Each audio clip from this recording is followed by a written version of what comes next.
ನಾಡಿನ ಜನತೆಗೆ ಮತ್ತು ನಿಮಗೆಲ್ಲರಿಗೂ ಕೂಡ ಸಂವಿಧಾನ ದಿನಾಚರಣೆಯ ಹಾರ್ದಿಕ ಶುಭಾಶಯಗಳು.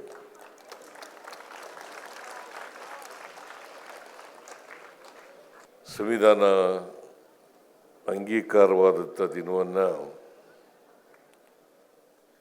ನಾವು ಸಂವಿಧಾನ ದಿನಾಚರಣೆಯನ್ನಾಗಿ ಆಚರಣೆ ಮಾಡ್ತಾ ಇದ್ದೀವಿ.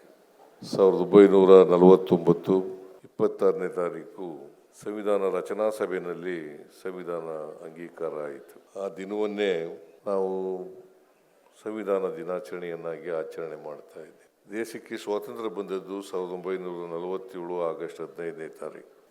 ಸಂವಿಧಾನ ಜಾರಿಯಾದದ್ದು 1950 ಜನವರಿ 26ನೇ ತಾರೀಕು. ಸಂವಿಧಾನ ರಚನಾ ಸಭೆ ಸ್ಥಾಪನೆಯಾದದ್ದು 1946. ಇದರ ಮೊದಲನೇ ಅಧ್ಯಕ್ಷರಾಗಿದ್ದಂಥವರು ಶಿನಾ ಅವರು, ಆಮೇಲೆ ರಾಜೇಂದ್ರ ಪ್ರಸಾದ್ ಅವರು ಇದರ ಅಧ್ಯಕ್ಷರಾದರು. ಮೊದಲನೇ ಸಭೆ ಶಿನಾ ಅವರ ಅಧ್ಯಕ್ಷತೆಯಲ್ಲೇ ನಡೀತು.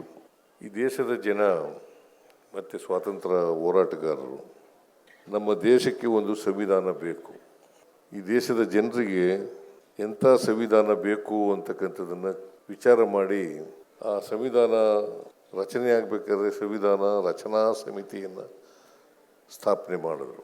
ಪ್ರತಿಯೊಂದು ವಿಧಿನೂ ಕೂಡ ಚರ್ಚೆ ಆಗಿದೆ ಸಂವಿಧಾನ ರಚನಾ ಸಭೆಯಲ್ಲಿ. ಸುಮಾರು 1 ವರ್ಷ ಕಾಲ ಸಂವಿಧಾನದ ಪ್ರತಿಯೊಂದು ವಿಧಿನೂ ಕೂಡ ಚರ್ಚೆ ಆಗಿದೆ. ಸಂವಿಧಾನ ರಚನೆಯಾದಾಗ 395 ವಿಧಿಗಳಿದ್ದವು, 8 ಶೆಡ್ಯೂಲ್ಗಳಿದ್ದವು. ಈಗ 448 ವಿಧಿಗಳಿದ್ದಾವೆ, 12 ಶೆಡ್ಯೂಲ್ಗಳಿದ್ದಾವೆ.